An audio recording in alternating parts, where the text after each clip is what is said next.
Light गेली 2 मिनिटांसाठी आली. So this areolar tissue made up of three part. One is called matrix, which is gelatinous matrix. Second part, proteinaceous fibers, which are white fibers and yellow fibers. And third part, different type of cells such as fibroblast, then mast cell, then macrophage, and last one is fat cell. This fat cell is called as adipocytes. So there are four types of cells. Now प्रत्येकाचं function वेगवेगळे आहे. बघा fibroblast ना they are flat cells. The name itself indicate that fibro means fiber, blast means cells. जे cells fibres तयार करतात म्हणजे yellow fibre आणि व्हाईट फायबर यांच्यापासून तयार होतात त्यांना फायब्रोब्लास्ट म्हणतात. ह्याच्या व्यतिरिक्त मॅट्रिक्स पण तयार करायचं काम करतात. So that is called fibroblast. Second one is macrophage. Name itself indicate PHAGES means phagocytic असलेले सेल्स आहेत. So they are phagocytic cell. Phagocytic cell means the cells are amoeboid in structure. त्या सेल्सचा आकार अमिबाच्या सारखा असतो, amoeboid in structure, and mainly play important role in phagocytosis. Foreign पार्टिकलला मारण्याचं काम करतात. Third and very important cell that is called mast cell. No mast cells आहेत ना, this cells secrete or cytoplasm of these cells secretes histamine and heparin. दोन chemical तयार करतात, substance तयार करतात, that is called heparin and histamine. See heparin is an anticoagulant, आपण पुढे explain करूया. आणि हिस्टॅमिन हा इन्फ्लामेटरी रिएक्शनला काम करतो. आणि शेवटचा आहे तो fat cells which is also called as adipocytes. Adipocytes are the cells which stored fat, that is called adipocytes. तर आता हा आपण एक्सप्लेन करूया. बघा हे फिगर लक्षात घ्या, मी परत एकदा रिपीट करतो.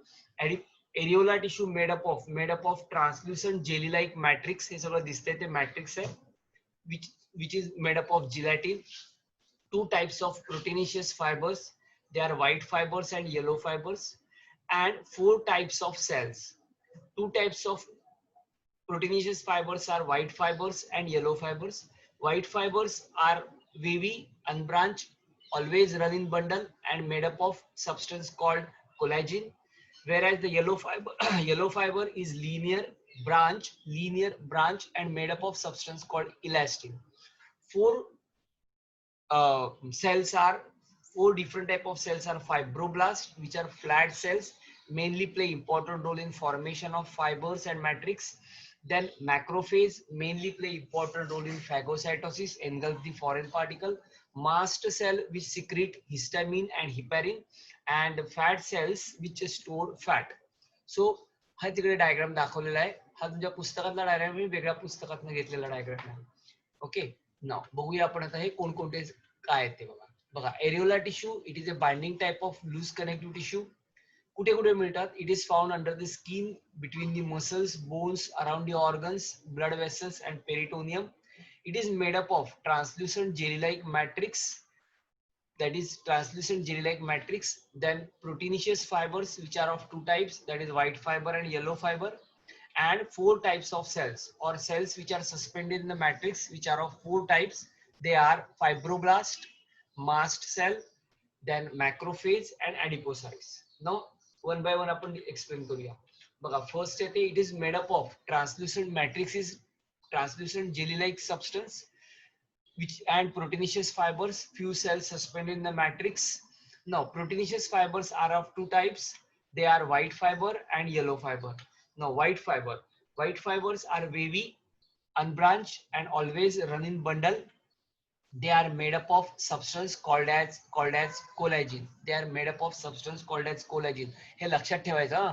व्हाईट फायबर्स कोलॅजिन ने बनलेले असतात, मटेरियल आहे ते कोलॅजिन आहे.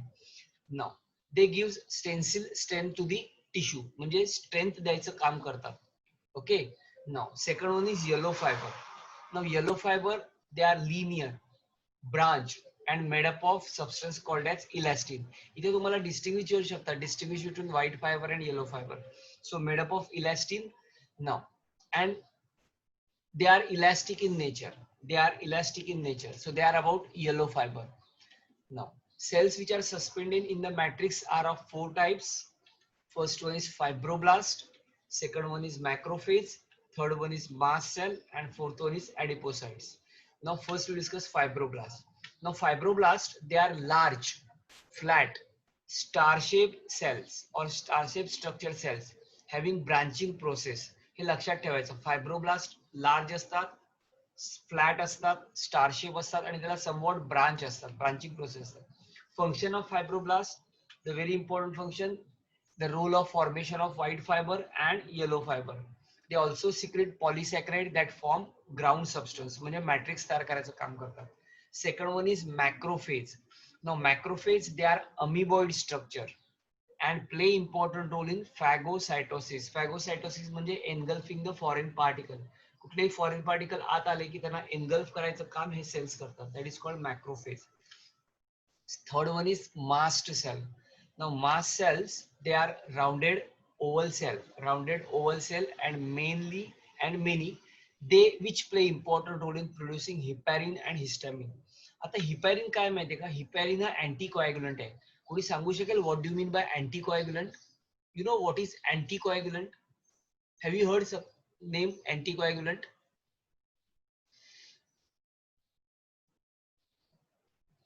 कोणी सांगू शकेल का अँटीकोॲग्युलंट म्हणजे काय? कुणाला माहिती आहे का? माहित असेल तर येस सांगा, माहित असेल तर नो सांगा. नसेल तर मी पुढे सांगेन. माहित असेल तर मला आन्सर द्या.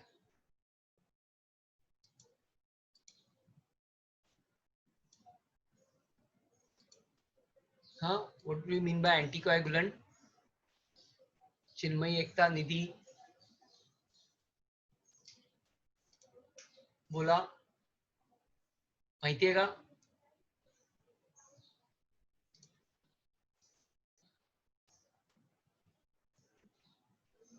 Very good. Prevent blood clotting. Stop blood coagulation of blood. Very good. Very good. Very nice. Very nice. So that is called as anticoagulant.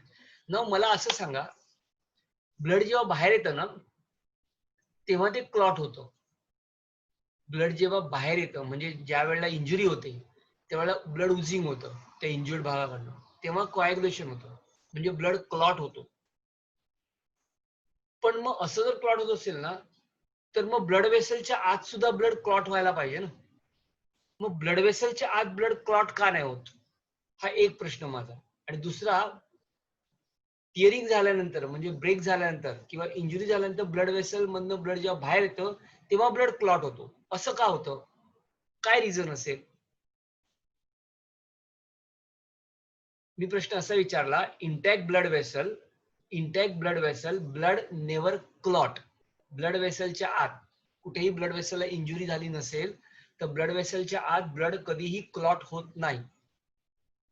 तर ब्लड वेसल जेव्हा टिअर होते म्हणजे जेव्हा इंजुरी होते आणि ब्लड जेव्हा ऊज होतं, बाहेर येतं ब्लड वेसल मधनं blood, when using blood play takes place at that time coagulation त्या ब्लडचं होतं किंवा ब्लड क्लॉट होतो. जेव्हा ब्लड त्या ब्लड वेसल मधनं बाहेर येतो त्यावेळेला ब्लड क्लॉट होतं.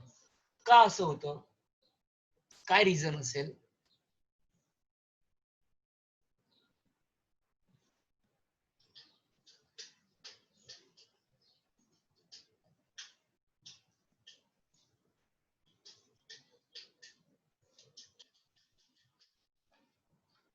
बघा काय होतं, ज्या वेळेला इंटॅक्ट ब्लड वेसल आहे, कोणाला येत आहे?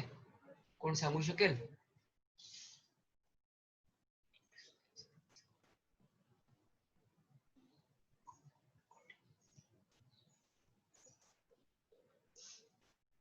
Okay, very good. एकदा बरोबर सांगितलं. बरोबर सांगितलं म्हणजे बरोबर आहे, उत्तर बरोबर आहे. पण प्लेटलेट्स म्हणजे ही मेकॅनिझम ऍक्च्युली जी आपल्याला पुढे शिकायची आहे. ऍक्च्युली कसं असतं माहितीये का?